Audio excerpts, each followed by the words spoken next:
आप देख रहे हैं आज तक, मैं हूं आपके साथ नवजोत रंधावा। सुशांत केस का ड्रग कनेक्शन क्या है, क्योंकि रिया के जितने भी व्हाट्सएप मैसेजेस अब सामने आ रहे हैं उसमें लग रहा है कि कहीं ना कहीं इसके पीछे एक ड्रग कनेक्शन भी है। और इसी को लेकर जिस तरीके की चैटिंग सामने आए उसमें अब जया साहा को भी समन भेजा जा चुका है। यानी अब इस एंगल से भी तफ्तीश शुरू होगी, इस एंगल से भी जांच शुरू हो जाएगी। जया साहा को समन भेज दिया गया है। रिया के चैट मैसेजेस में जया साहा का जिक्र था और रिया से ड्रग्स चैट को लेकर ईडी ने जया साहा को समन भेजा है। अब जया को ईडी के सामने पेश होना होगा, जिसके बाद ईडी जया से ड्रग रैकेट से जुड़े तमाम सवाल पूछेगी। रिया के चैट मैसेजेस से खुलासे हुए हैं। ड्रग चैट को लेकर अब पूछताछ होगी। जया साहा को समन भेजा जा चुका है और अब सवाल जवाब सीधे जया साहा से भी होंगे। और इस बीच नारकोटिक्स कंट्रोल ब्यूरो की भी एंट्री हो चुकी है। अब सवाल जवाब वहां से भी शुरू होंगे। सीबीआई की जांच का आज छठा दिन है। लगातार सीबीआई की जांच जारी है। जो भी लोग इससे जुड़े हैं उन सभी से हर दिन पूछताछ हो रही है। घंटों पूछताछ का सिलसिला जारी है और इस बीच ड्रग्स की एंट्री हुई और इसको लेकर भी अब जया साहा को समन किया गया है। और इसी मामले को लेकर सुशांत के पिता के वकील विकास सिंह ने कहा है कि हमने पहले ही ड्रग्स के डोज देने का जिक्र किया था। अब नारकोटिक्स की जांच में साफ हो जाएगा कि सुशांत को जबरन ड्रग्स दिया जाता था या नहीं। अगर ये ड्रग वाला जो मामला है, परिवार को अभी तक जो हमने एफआईआर में लिखा था, हमने ओवर ड्रगिंग की बात की थी। और जो ड्रगिंग, हम ओवर ड्रगिंग हमारा मतलब था वो था प्रिस्क्रिप्शन ड्रग, कि भाई जो एक ड्रग एक इतने मात्रा में पड़ना चाहिए उसको ज़्यादा मात्रा में दे दीजिए तो कहीं ना कहीं मानसिक स्थिति खराब कर सकती है। लेकिन अगर ये बात सही है कि तो बैन ड्रग्स इनको दिया जा रहा था, तब तो बहुत ही सीरियस मामला है। और इसमें तो कई पहलू ऐसे आ जाएंगे, नारकोटिक्स कंट्रोल ब्यूरो भी आ जाएगा। और जिस तरह से सुशांत सिंह राजपूत के बारे में हमने पूरा का पूरा एलिगेशन लगाया है, वो अब धीरे धीरे सारा कुछ लगता है साबित होते नजर आ रहा है। अगर इसमें सच्चाई इस एलिगेशन में अगर पाई गई तो। और ड्रग्स का एंगल अब सामने आया, जिसको लेकर अब बीजेपी नेता राम कदम ने महाराष्ट्र सरकार से ही सवाल कर दिया है। पूछा है कि क्या सरकार किसी बड़े नेता को बचा रही है। राम कदम ने सवाल यह भी पूछा कि मुंबई और बॉलीवुड में ड्रग्स की सप्लाई कौन कर रहा था। महाराष्ट्र सरकार मागच्या 2 महिन्यामध्ये या प्रकरणाला दाबण्याचा प्रयत्न करत होतं का? त्या ड्रग्ज माफियांना महाराष्ट्र सरकारला वाचवायचं होतं का? काही मोठे नेते आहेत त्यांना वाचवायचं होतं का? फिल्म इंडस्ट्रीतली काही मोठी लोक आहेत? तो ड्रग्स का एंगल सीधे सीधे सामने आ रहा है। अरविंद ओझा इस वक्त हमारे साथ जुड़ चुके हैं। अरविंद, अब ये बड़ी बात, ड्रग्स की एंट्री, ड्रग्स एंगल की एंट्री हुई है, नारकोटिक्स ब्यूरो की भी अब एंट्री हो गई है। अब जांच उस एंगल से भी होगी।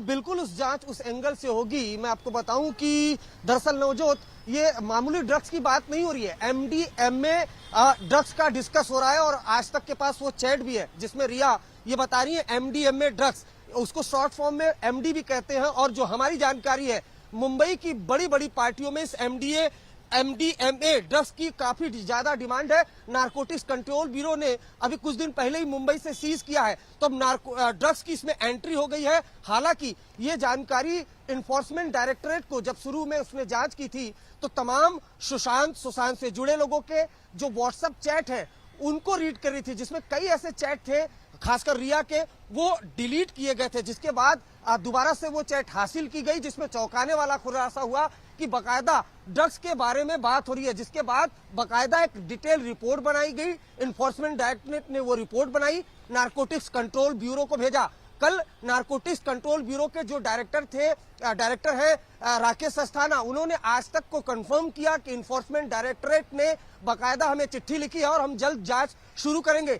नारकोटिक्स कंट्रोल ब्यूरो में बकायदा इसकी एक मीटिंग हो रही है। लेकिन जिस तरह से रिया ने अपने वकील के जरिए यह दावा कराया कि वो कभी भी ड्रग्स उन्होंने नहीं लिया है और वो अपना ब्लड टेस्ट कराने को तैयार है, लेकिन जो आज तक के हाथ चैट लगा है उसमें बकायदा इसकी बात हो रही है। और शायद यही वजह है कि इस खुलासे के बाद जो जया शाह है उनके करीबी, उनको पूछताछ के लिए बुलाया गया। बिल्कुल, उनको समन भी किया गया है। आप रहिए हमारे साथ। लेकिन इस बीच सियासत देखिए किस कदर अब बढ़ती जा रही है, क्योंकि सीधे सीधे बीजेपी नेता राम कदम ने कहा है कि महाराष्ट्र सरकार अब ये बताए, ये सवाल उनसे किया है, ये बताए कि किसको बचाया जा रहा है। क्या कोई बड़ा नेता या फिर बॉलीवुड का कोई बड़ा अभिनेता इसमें शामिल है? जिस प्रकार की बातें सीबीआई के द्वारा अब सामने आ रही है तो कहीं ना कहीं बहुत बड़ा ड्रग्स का माफिया भी इसमें अंतर्भूत है। इस प्रकार की बातें सामने आ रही हैं। सवाल महाराष्ट्र सरकार की मंशा पे उठता है कि जिस प्रकार से महाराष्ट्र की सरकार इस मामले को दबाने का प्रयास कर रही थी, तो क्या यह ड्रग माफिया को बचाने की कोशिश थी महाराष्ट्र सरकार की? क्या फिल्म जगत के कुछ बड़े लोगों को बचाने का प्रयास था? क्या कोई राजनेता इसमें फंसा हुआ है, उसे बचाने का प्रयास था? कौन से ऐसे फिल्म जगत के बड़े लोग हैं जो आज भी ड्रग ले रहे हैं? कौन से ऐसे उद्योग जगत के लोग हैं जिन्हें ड्रग्स मिल रहा है? ड्रग देने वाले लोग कौन हैं? ये माफिया कैसे काम कर रहा है? क्या इस ड्रग के माफिया को महाराष्ट्र सरकार का कोई आशीर्वाद प्राप्त है? क्या कारण है? अगर खुलेआम इस प्रकार से महाराष्ट्र में ड्रग बिकता है, मुंबई में ड्रग बिकता है, तो महाराष्ट्र की सरकार कर क्या रही है?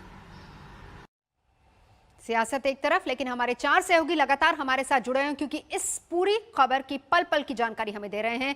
हमारे साथ अरविंद हैं, विद्या इस वक्त हमारे साथ जुड़ी है, सौरभ बख्तानिया डीआरडीओ गेस्ट हाउस के बाहर से, और शम्स ताहिर खान भी हमारे साथ मौजूद है। शम्स, जैसे जैसे ये जांच अब आगे बढ़ती जा रही है, बहुत सारे नए नए खुलासे भी हो रहे हैं, और जो अब चैट से समझ में आ रही है बात, वो ये कि अब ड्रग्स का एंगल भी इसमें आ गया है। जी बिल्कुल आ गया है। अगर इसको वैसे समझे तो हम सबसे पहले मुंबई पुलिस, उसके बाद बिहार पुलिस, फिर ईडी, फिर सीबीआई, नारकोटिक्स कंट्रोल ब्यूरो, उसके बाद साइकोलॉजिकल ऑटोप्सी, एक एक करके अलग अलग जांच हो रही है। लेकिन अब जो ये चीज़ें आ रही है, हालांकि ये चीज़ें कायदे से मैं कहूँ तो नई नहीं है, क्योंकि मुंबई पुलिस के पास इस तरह के बयान पहले से थे, ड्रग्स का एंगल पहले से था। लेकिन अगर इस पूरे अभी जो नया खुलासा कल से आज तक हो रहा है, ईडी के जरिए जो लेटर लिखा गया नारकोटिक कंट्रोल ब्यूरो को, अगर आप उस चैट को स्टडी करें तो 3 चीज़ें बहुत साफ होती हैं। नंबर 1 कि रिया के ड्रग्स पेडलर जो भी थे, जिनसे ड्रग्स ली जाती थी, संपर्क में थी, वो जानती हैं कि कहाँ से ड्रग्स आता था। नंबर 2, रिया चक्रवर्ती को ड्रग्स की जानकारी भी थी, क्योंकि वो बताती कि कौन से ड्रग्स कैसे ले आता है। और नंबर 3, एक चैट में रिया चक्रवर्ती और श्रुति ये भी बात कर रही हैं कि किस तरीके से सुशांत को इस लत से बचाना है, और उसको फ़ौरन, जो एक बाकायदा नाम दिया गया वो गांजा है असल में, कि उसको फ़ौरन उसको छोड़ना पड़ेगा।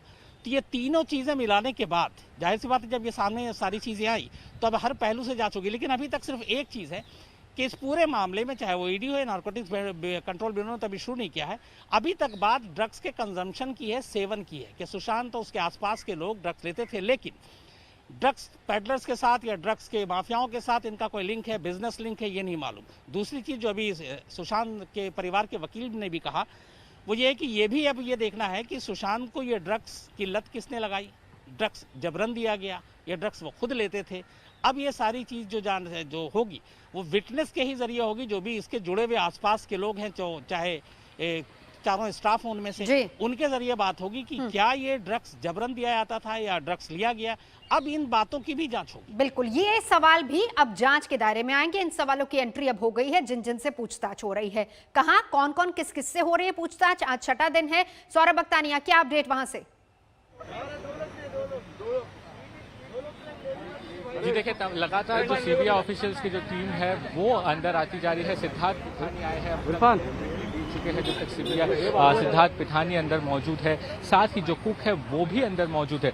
दूसरा सबसे अहम नाम, अगर नवजोत मैं आपको बताऊं कि लगातार संदीप सिंह का नाम बहुत बार सामने आया है। अभी देखिए, संदीप सिंह का रोल मैं आपको बता दूं, जब ये पूरा वाकया हुआ था, जब ये पूरा हादसा हुआ था, तब संदीप सिंह ही वो शख्स थे जो लगातार मुंबई पुलिस से कोऑर्डिनेट कर रहे थे, उनके रिलेटिव से कोऑर्डिनेट कर रहे थे, चाहे वो कूपर हॉस्पिटल हो जहां पे पोस्टमार्टम हो रहा है, एम्बुलेंस के लोगों से हो।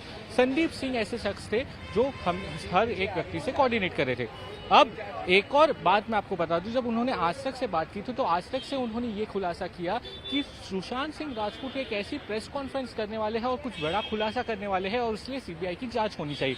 लेकिन अब आज तक के हाथ जो सीडीआर लगा है उससे ये पता चला है कि पिछले 1 साल से संदीप सिंह सुशांत के कांटेक्ट में थे ही नहीं। तो क्या दावा कर रहे थे, क्या संदीप सिंह झूठ बोल रहे थे, तो ये सबसे बड़ा पहलू है। बिल्कुल, सौरभ बख्तानिया वहां से पूरी जानकारी दे रहे हैं। इस बीच ये बता दें कि नारकोटिक्स कंट्रोल ब्यूरो ने अपनी जांच तेज कर दी है। बहुत सारे ऐसे सवाल हैं जिनका जवाब मिलना जरूरी है। नारकोटिक्स कंट्रोल ब्यूरो ने अपनी जांच तेज की है। जय साहा को अब पूछताछ के लिए बुलाया जाएगा और सुशांत केस में अब एनसीबी की भी जांच की एंट्री हो चुकी है। सवाल सीधा जय शाह से भी पूछे जाएंगे। वो तमाम लोग जो कि सुशांत के साथ रहा करते थे उनसे भी इसको लेकर सवाल जवाब होंगे, क्योंकि जो चैटिंग आई उनमें बहुत सारी चीजें ऐसी हैं जिनको लेकर रिया से सवाल होने हैं, जिनको लेकर उन सभी लोगों से सवाल होने जो सुशांत और उसके इर्द गिर्द जुड़े हुए थे, उनके साथ जुड़े हुए थे। जय शाह का नाम इसमें सीधे तौर पर सामने आ रहा है। ईडी ने जो रिपोर्ट दी है नारकोटिक्स कंट्रोल ब्यूरो को, उसमें बहुत सारी बातें ऐसी हैं जिनको लेकर सवाल उठते हैं और रिया का सीधे सीधे कनेक्शन इससे जुड़ता जा रहा है। अगर उस चैट की पूरी डिटेलिंग को देखें तो रिया से ड्रग्स मामले को लेकर भी चैट होगी। अभी तक कहा यह जा रहा था कि सिर्फ सुशांत सुसाइड को लेकर बातचीत होगी, पैसे का जिक्र भी आ रहा था, लेकिन अब इसके बाद ड्रग्स की बात भी सामने आ चुकी है। हमारे साथ विद्या भी जुड़े हुए। विद्या, लौटती हूं आपके पास, जरा एक बार शम्स आपसे समझना चाहेंगे, हर दिन नई नई चीजों की, नई नई बातों की एंट्री हो रही है। अब ड्रग्स को लेकर सीधे सवाल होंगे रिया और आसपास तमाम लोगों से। बिल्कुल सीधे सवाल होंगे और बल्कि मैं आपको ये बताऊं कि ऑलरेडी सवाल जवाब का दौर शुरू हो चुका और ये पहले से ही शुरू हो चुका। आपने देखा होगा कि 6 दिन से लगातार सुशांत के जो स्टाफ है, चाहे वो सिद्धार्थ पिठानी हो, नीरज हो या फिर दीपेश हो या फिर केशव हो, इन लोगों से जो पूछताछ हुई है, जो सीबीआई के मेरे सूत्र हैं उन्होंने ये भी बताया है कि इस पूरी पूछताछ के दौरान खासतौर पर सिद्धार्थ पिठानी और नीरज, उसने ये कबूल किया है कि हाँ, इस घर में ड्रग्स आता था, इस घर में ड्रग्स का सेवन होता था और यही वजह है कि इन सारी तार को जोड़ने की कोशिश की जा रही है। तो अब मामला ये पूरा ड्रग्स का, लेकिन मैं फिर आपसे वही कहूंगा कि इसमें 2-3 बड़ी अहम चीजें। एक, जो एफआईआर में दर्ज है जिस तरीके से कि ड्रग्स का ओवरडोज दिया जा रहा था, लेकिन अभी उनके वकील ने एक सफाई दी है कि ये ड्रग्स का ओवरडोज, ये न कि बैन ड्रग्स की बात हो रही है, तो क्या ये जबरन दिया जा रहा था? आपको रोक रही हूँ जरा, जेडीयू नेता का एक बड़ा बयान आया ड्रग्स मामले को लेकर, वो हम दर्शकों को बता दें। सीधे सीधे उन्होंने रिया को ही इसके लिए जिम्मेदार ठहराया है। ड्रग्स केस को लेकर जेडीयू नेता संजय सिंह ने एक बड़ा बयान दिया। उन्होंने कहा है कि एक बड़ा रैकेट है जो कि रिया चला रही थी और उसके इर्द गिर्द ये पूरा रैकेट चल रहा था। जेडीयू नेता ने सीधे तौर पर क्रिमिनल गैंग है इसका जिक्र किया, इस शब्द का इस्तेमाल करते हुए संजय सिंह, जेडीयू के नेता, सीधे सीधे कहा है कि सीबीआई की जांच हो रही है, लेकिन अब ये सारी चीजें भी सामने आनी चाहिए। पहले भी हम कहे थे कि रिया चक्रवर्ती एक्टर नहीं है, वो उसका क्रिमिनल गैंग है। आज जो व्हाट्सएप चैट आया है उसमें ड्रग माफिया से मिलना, ड्रग डीलर से इनका संबंध, कैसे एक अपने दोस्त को बोल रही है ड्रॉप से डालो, उसका मजा देखो क्या है, तो ये क्या साबित करा? अब तो पहले क्रिमिनल गैंग था, अब तो ड्रग माफिया भी है और ड्रग माफिया से इसकी मिली भगत है। तो कहते हैं ना कि बकरे की अम्मा कब तक खैर मनाओगी। सीबीआई जांच कर रही है, दूध का दूध पानी का पानी हो जाएगा। विद्या भी हमारे साथ जुड़ चुके हैं। विद्या, इस बीच हलचल क्या है रिया के घर के बाहर? जी, हलचल तो फिलहाल कुछ खास नहीं है। यहाँ पर हमने देखा था, इंतजार इस बात का था कि कहीं सीबीआई वाले आएंगे तो ज़रूर पूछताछ होगी, लेकिन फिलहाल सीबीआई के अधिकारी यहाँ नहीं आए हैं। इंतजार यही चल रहा है कि जो लीगल टीम है उसके साथ लगातार रिया संपर्क में है और उन्हीं के साथ वो बातचीत कर रही है। हर जो पूछताछ हो रही है, जितनी भी पूछताछ सीबीआई कर रही है, जितना भी मीडिया में दिखाया जा रहा है, वो सब उस पर निगाह रखी हुई है, जान पहचान कर रही है कि कौन से किससे क्या पूछा जा रहा है और उसके बाद वो उस पर प्रिपेयर भी करती हैं, क्योंकि ताकि उनको ये पता रहे कि आखिर उनको जब समन भेजा जाएगा, उन्हें जब सीबीआई बुलाएगी तो उनसे क्या बात करना है। इसके अलावा हमने देखा है कि अभी थोड़ी देर पहले ही एक चिट्ठी आई थी पटना के महेंद्र पुलिस पोस्ट ऑफिस से आई थी इस वक्त, लेकिन वो किसने भेजी थी ये अभी नहीं, क्योंकि वो डिलीवर नहीं कर पाया। मीडिया को देखते नजर बनाए रखिए, हमारे तमाम संवाददाता लगातार हमारे साथ बने हुए हैं। फिलहाल यहाँ रुक रहे एक ब्रेक के लिए, खबरों का सिलसिला आज तक पर जारी है, देखते रहिए आज तक। नमस्कार, मैं हूं अंजना ओम कश्यप। हमें उम्मीद है ये वीडियो आपको पसंद आया होगा। लेटेस्ट खबरों के लिए यूं ही देखते रहिए आज तक और इस वीडियो के पसंद आने पर लाइक, शेयर एंड सब्सक्राइब करना ना भूलें।